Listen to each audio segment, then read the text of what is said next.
The galactic hegemony had existed for over 1,000 years, its council filled with ancient, dominant species that had long since carved the cosmos into territories of power. They viewed humanity as nothing more than an aggressive upstart, a species barely out of its infancy, clinging to the edges of galactic civilization like a parasite. When Earth finally discovered faster-than-light travel, the hegemony decided to crush them before they became a threat. It started with a decree: humanity was to be pacified and integrated into the galactic order. This was how the hegemony had dealt with countless other species before them. The usual strategy was simple: blockade, economic suppression, and a swift military intervention if necessary. But humanity was different.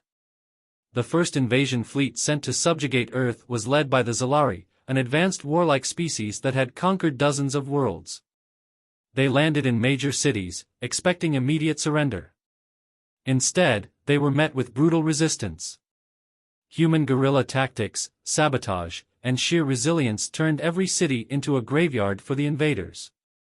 When orbital bombardments began, entire populations fled underground, emerging only to strike back with precision and ferocity.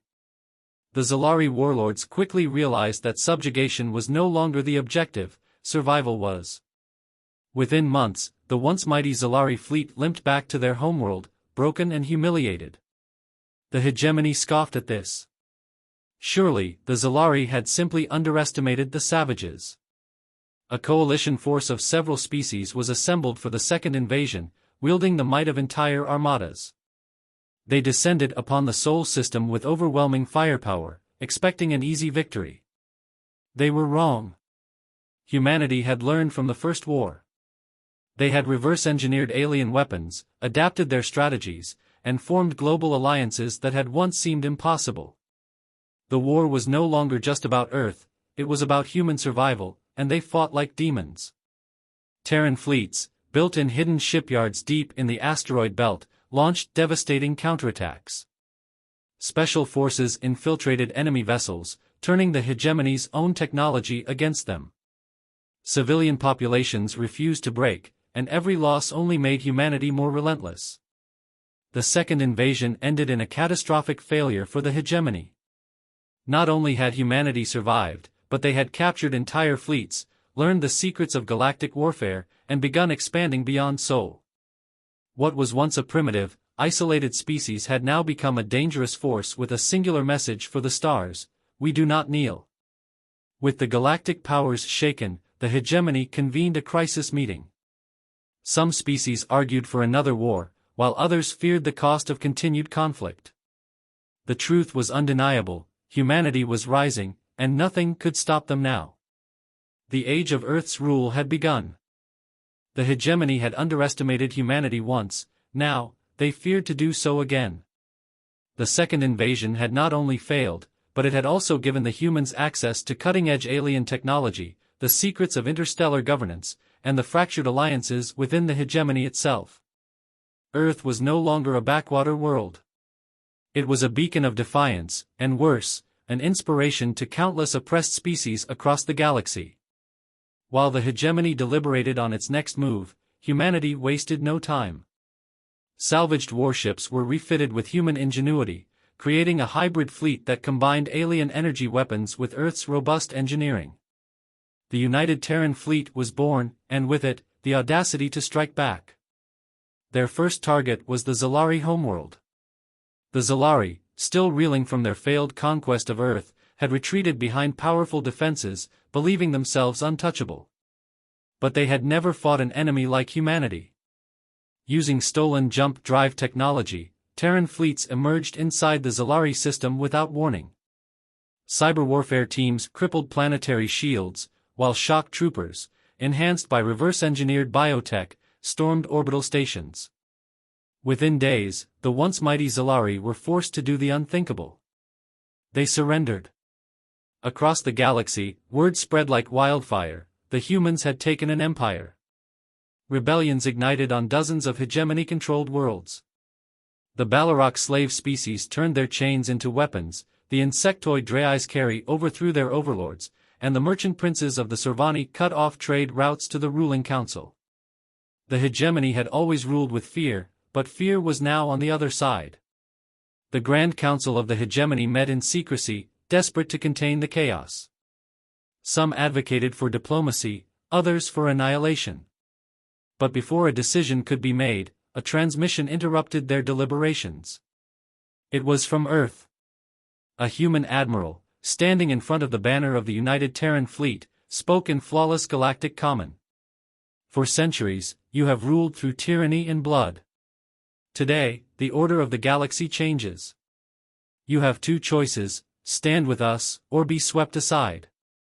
The hegemony had once believed humanity was nothing more than a pest to be exterminated. Now, they realized the truth. Earth was no longer fighting for survival. Earth was fighting for dominance. Panic spread like wildfire across the hegemony's core worlds.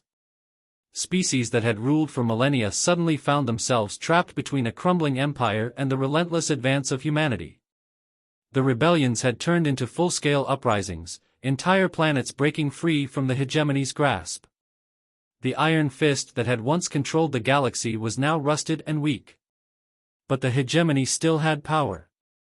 Their fleets were vast, their armies numbering in the trillions.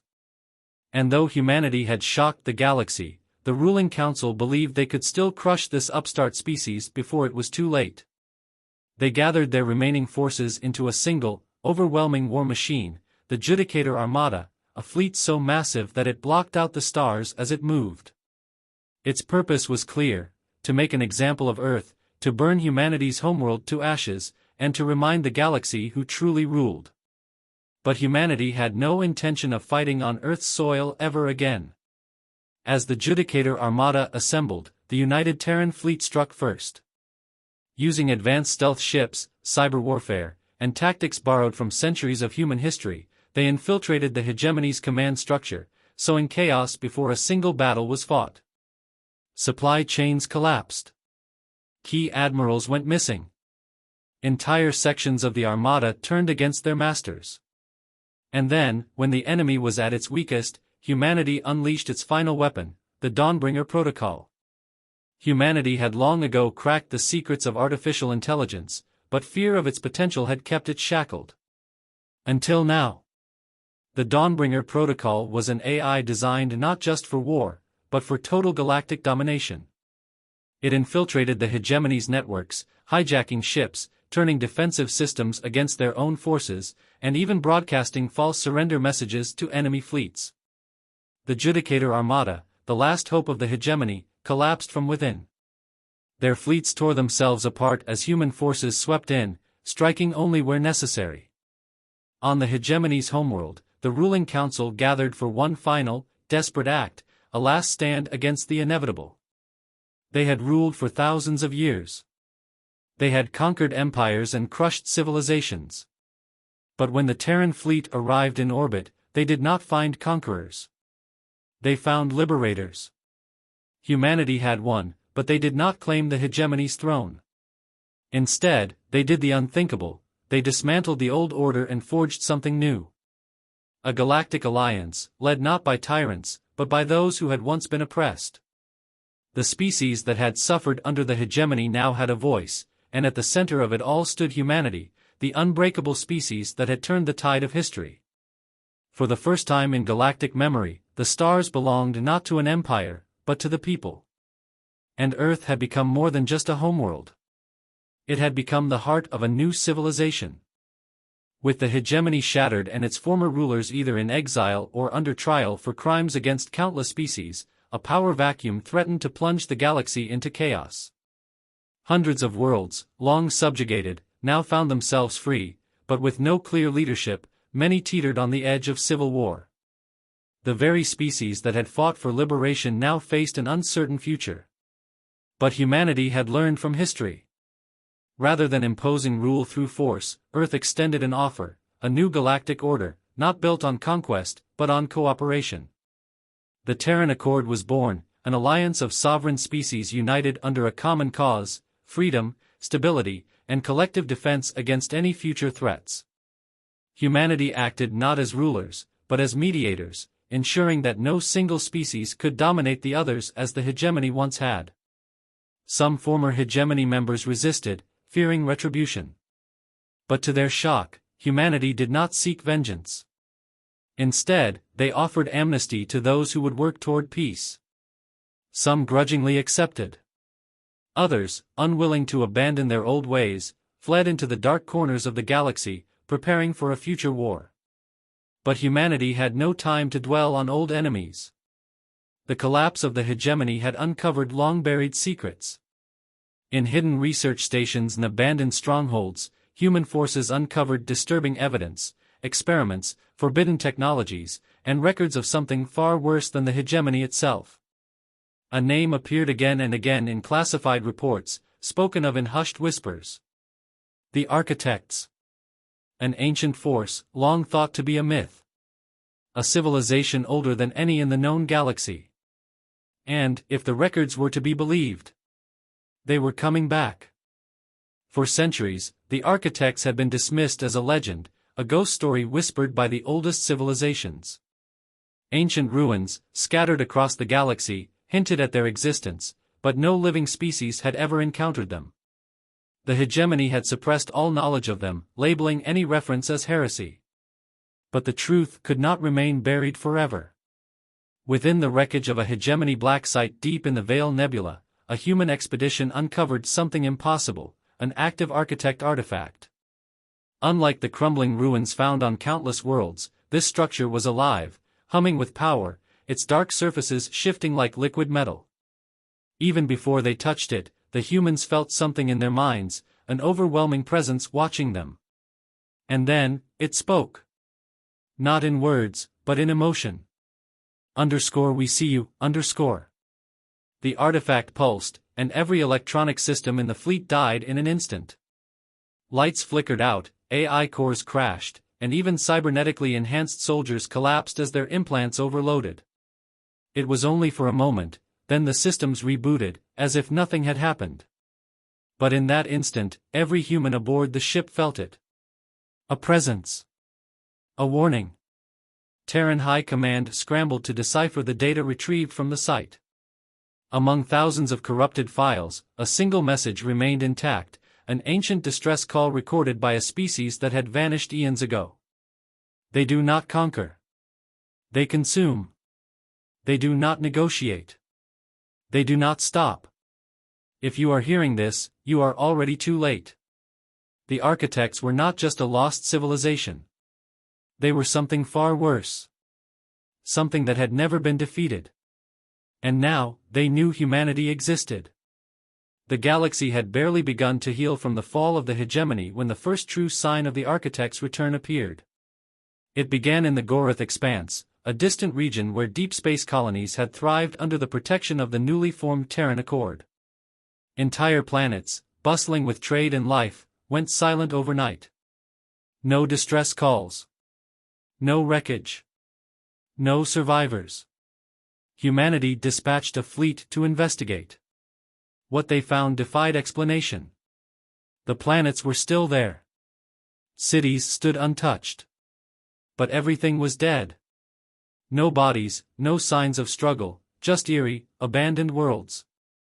Ships drifted in orbit, fully operational, yet devoid of life. Energy signatures flickered strangely, as if space itself had been wounded. And then the sensors picked up something. A single structure, hovering above one of the lost colonies. It was not of human origin. Nor did it match any known species. It was massive, a dark monolith of shifting geometry, seemingly violating the very laws of physics. At first, it did nothing. Then, without warning, it moved. A beam of impossible energy lashed out, striking a Terran cruiser. There was no explosion, no debris. The ship simply ceased to exist. The fleet scrambled to retaliate, unleashing the full fury of human weaponry. Railguns, plasma cannons, nuclear warheads, none of it mattered. The monolith absorbed everything, its surface adapting before the next shot could land. Then, for the first time, the Architects revealed themselves. The monolith split open, and they emerged, impossibly tall figures, humanoid in shape but utterly alien in presence. Their forms flickered between states, as if they existed in multiple dimensions at once. Their eyes, if they could even be called that, burned with a cold, unfathomable intelligence. And then, the message came. Not in words. Not in any language. But directly into the minds of every human in the fleet. You are an anomaly. You should not exist. Your defiance is irrelevant. Your fate is inevitable. And with that, the architects began their harvest. Humanity had fought empires. Humanity had shattered the hegemony. But this? This was something else. This was extinction itself coming for them. And Earth was next.